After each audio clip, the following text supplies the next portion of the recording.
Welcome back. Now in the past I've looked at two different watches from AV-8, but I found both of them, well, kind of wanting. But I've seen some good looking ones on their website and I've been thinking about giving them another shot. So when they contacted me and asked if I'd like to take a look at their newest watch, I thought it sounded like a good time to give them another chance. In the past, all of AV-8's watches have been named after and inspired by aircraft of the Royal Air Force, but this one is a little different, as it's named after a more famous American aircraft, the P-51 Mustang, which ironically I think was actually originally developed for the RAF, but was then made more famous by US forces during World War II and Korea. Which is also why this one's being released on July 4th, which is Independence Day in the United States. Now, AV-8 watches tend to fall into two different categories. One that either is a little Flieger-like, and one that seems to look like it's a part of the cockpit of an aircraft. And this new one, the P-51 Mustang, seems to be a bit of both.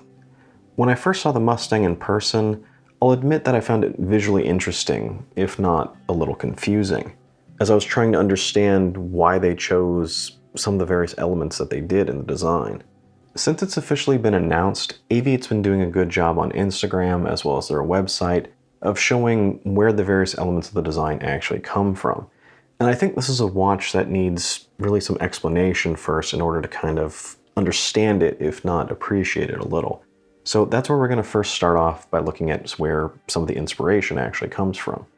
First off, the overall dial design seems to emulate the instrument panel in the cockpit, as well as the sandwich indices seem to match the topography on the outside of the aircraft, not to mention a US Air Force star on the caseback. You also have this Panerai-like crown guard that's supposed to look like the exhaust of the fighter. And the most confusing part for me is this tag at the upper right, which seems to be taken after the caged-uncaged indicator on the P-51's horizon indicator. There are a couple of really nice touches, such as that the hands of the watch are really styled after the hands on an altimeter, as well as the strap design seems to match the cushioning of the seat itself. So with that in mind, I think this dial should seem a little less, well, random. Now moving on to the dimensions, the watch is listed as being 43mm wide without the crown, and width is just under 44. But that's because you can barely call this a crown. But more importantly, the total width with the crown guard is more like 46.5mm, which is actually close to what it would be if it had a normal crown. Lug to lug, however, is 50.5mm, so this might be a slightly larger watch than you would expect, but I don't think it's overly so, especially when you consider most Fliegers are a little on the larger side. And here it almost seems larger, as there really isn't a whole lot to the case itself, and most of what you see is that really large dial, with a slight magnification from the domed crystal. Now regardless, the thickness is about 13.2mm, which really isn't that bad considering you have a domed crystal. Lug and strap width is going to be 22mm, which is really going to be standard for a watch this size. And I think it has a good weight of 85 grams with its leather strap. So even though the watch may be a tad wide, I do think it's rather comfortable to wear. Water resistance, however, is only 50 meters, and more would be nicer. But 50 meters isn't really a problem on a pilot's watch. Now, price for the P-51 Mustang is a little high, and I don't think it's listed on their website yet, but the spec sheet they gave me says it's listed around 290 pounds, which I think is pretty close to about 370 US. Although just like Spinnaker, AV-8's sister company, there are always discount codes floating around, and pretty much anyone who's given one of their watches to review is given a discount code. So it's one thing to factor in when looking at the prices of either of these companies' watches. Now I think my code gives you 20% off, but it might be dropping down to 15, but when I tried it, it's still at 20%, so that's just something to be aware of. Which should bring the price down to 232 pounds, which I believe is right around $300 US, which I think is still a little high, but definitely more reasonable. And I should point out that one of the reasons for this high price is because it does come with a nice gift box, as it is a limited edition. And inside that nice gift box, it does come with this very interesting cuff-like strap. But you should never really be swayed by the extra goodies, as the key thing is really the watch itself. So the thing now is to take a closer look, and to see if that price is actually justified. The case is 316 stainless, and it seems to follow the Flieger tradition of being rather minimal, mostly focusing your attention on the dial. The lugs here are short, but they do sweep down nicely, and the sides of the watch do have a slight curve to them.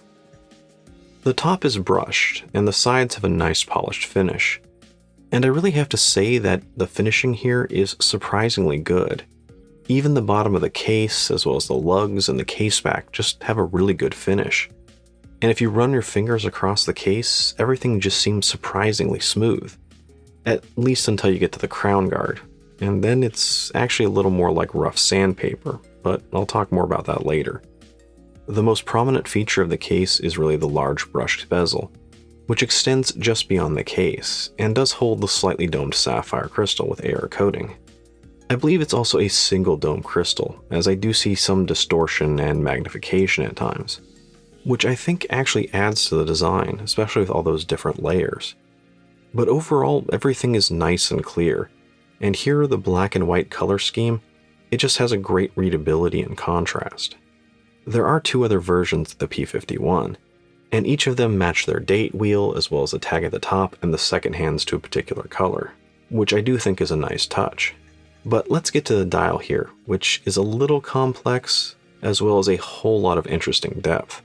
Now, a chapter ring surrounds everything, and it does contain raised indices, as well as a Flieger-like arrow at the 12, or in this case it's actually a 0, which does seem to be a trend among many AV-8s. The main dial is split into two major layers, and each has a different brush texture, which are perpendicular to each other. And this creates a nice visual effect with the light, with the larger section that contains the 0 and 3 has a vertical brushing, while the taller section with the 6 and 9 is horizontal. And I really like how the indices on the chapter ring seem taller on the shorter portion of the dial compared to that of the raised layer. The prime Arabic numerals at the 0, 3, 6, and 9 are sandwich cutouts, which I think actually looks great and really adds to the depth here. In general, I'm just a sucker for a sandwich dial. And before you ask, yes, they are loomed. Now, spread throughout the dial are also these faux metal screws, which I don't really think are necessary. They are small and they do add an interesting visual component, but I think they may be just a little distracting from the overall dial design. Now, while the left half of the dial contains minute indicators in more of a Flieger B-type configuration, the right side doesn't, as it's mostly taken up by this red tag and the date. And honestly, I'm a bit mixed on both of these. First, the date, and I do appreciate the red outline on it, but I'm not entirely convinced I like the red date wheel. I do like that it matches the tag in the second hand, just like the other models, but the date always seems a little hard to read to me with that red background and white text. So maybe a white background with red text would have been better, or perhaps black text instead of the white here on the red backdrop. As for the tag at the top, I really didn't like it at first, but I do think it's grown on me. And I do appreciate how it's just a little different and does add a splash of color to the dial. But I think the real reason I didn't really like it at first is because of the text, which is VPH 21600, which is really just the standard beat rate of the movement. And maybe it's me, but I really don't particularly care that it's there. Not to mention that I think it would confuse people who aren't really familiar with automatic movements. And for those that do understand movements, 21600 is really just the norm and not necessarily anything spectacular. So I think a better use for that tag would be to move the AV-8 name from underneath the 0, where it seems a little smushed, onto the tag itself, which I think would look cooler, not to mention have a real functional purpose, as well as cleaning up the dial just a little bit. The overall dial design is busy and complex, yet I think it's very familiar and easily readable. And I really like the different layers, which give it a lot of depth and just makes it visually interesting, which also translates brilliantly to the Lume as well, with the 0 and 3 just being slightly lower than the 9 and 6. As I mentioned earlier, the hands seem to match that of the altimeter on the Mustang, with one long skinny looking arrow and one stubby fat one. Overall, I think the hands look good. There's no outline to speak of, they're just big white loomed painted hands. And the hour hand itself might be a little shorter than I would prefer, but I think it looks good proportionally and to that of the inspiration. The Lume on the Mustang is light blue in color, sort of like a BGW9, so it really glows like a neon smurf. And surprisingly, the lume here is actually pretty good, even on the dial. So for comparison, I did throw it up against a Seiko Turtle, a Ver Heritage Dark, and a Hami Khaki King. And initially the Mustang is very bright, and I think it's only slightly dimmer than the Turtle, but not by much. Which holds true even after 40 minutes, where it's dim but still very visible.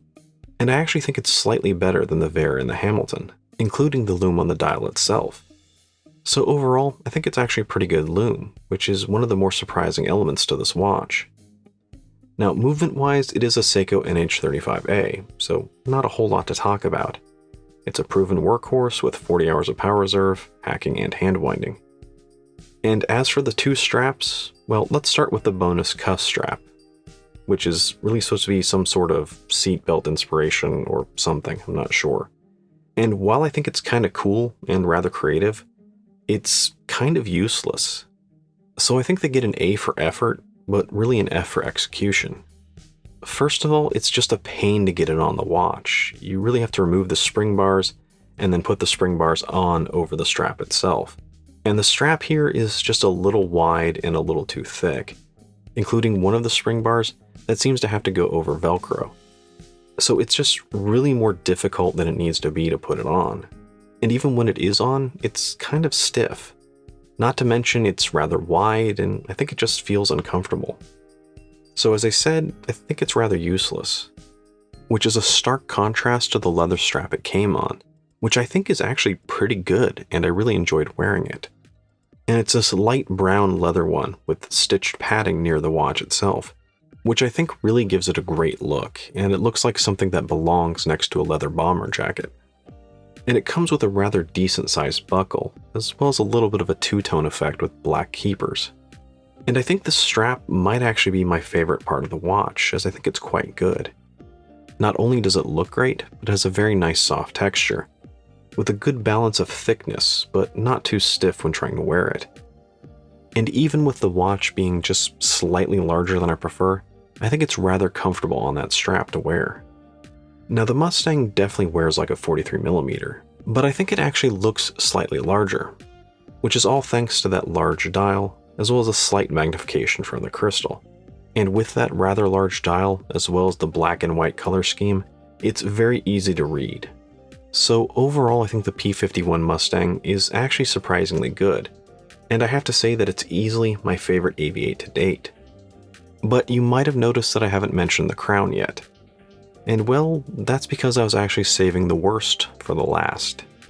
Which is really just a pity because AV-8 did so well on the rest of the watch, and here with the crown, they just really dropped the ball. I already mentioned the finishing of the crown guard and how rough the front of it is. But even the top I think is a problem, as it seems to have just a different quality than the rest of the watch. And I actually like the idea of the crown guard, but I think it really needs to look more integrated into the case, as here it just seems to stand out and looks like a cheaper piece of metal just bolted on as an afterthought.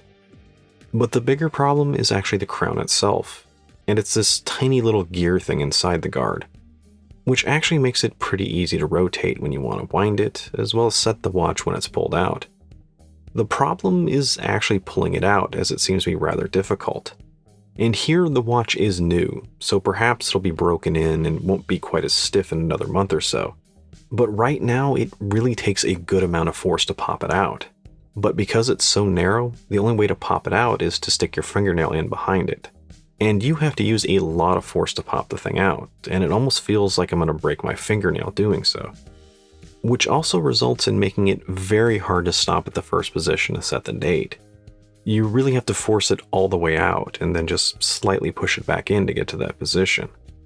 So I think the crown, much like that extra strap, is really a cool idea, just one that really wasn't thought all the way through. While the crown is disappointing, I don't think it ruins the watch, however, but it does drop my opinion of it quite a bit. As before, I'd probably be telling you to really go check it out, as it's surprisingly good. And now it's more of a, just know what you're getting into kind of a situation. The rest of it's good, but just make sure the crown isn't going to drive you crazy. Now, if you look at the price while ignoring the crown, I think it is high, but I do think it's reasonable and at least justified, especially when you look at the finishing of the case, the details in the dial, as well as the sapphire crystal and the really great leather strap. However, design should always be the biggest factor when making a decision on whether or not you want to buy a new watch. And here, I'm not really sure it's me, but I will say that it's growing on me. I really like the depth and really love the sandwich Arabics, as well as the way the light plays off the different vertical and horizontal brushings on the dial. It's not a classic timeless design, but more of a fun and different take on the classic Flieger. And I can definitely see how some aviation or World War II enthusiasts would actually really love the design. And if you're one of them, then I think you should consider it. Just make sure you can live with that crown. Although if you are interested in a classic Flieger, then at this price you're only about $100 away from getting one, which really makes this a difficult position for AV-8 to play in. But I am glad and impressed with the quality and the time taken on most of the Mustang, which is really something I hope they continue with. And one thing to think about is that the designers at AV-8 do have a harder time than their counterparts at Spinnaker. And I think Spinnaker's been putting out some great affordable watches, but most of them really borrow their design and are really homages of classic pieces. And the designers at AV-8 don't really have that other than the Flieger. So they really have to push the envelope and come up with something new almost every single time. Anyway, let me know what you think about the P-51 Mustang, or just AV-8s in general. And as always, if you enjoyed the video, don't forget to like, comment, and subscribe. Thanks for joining me.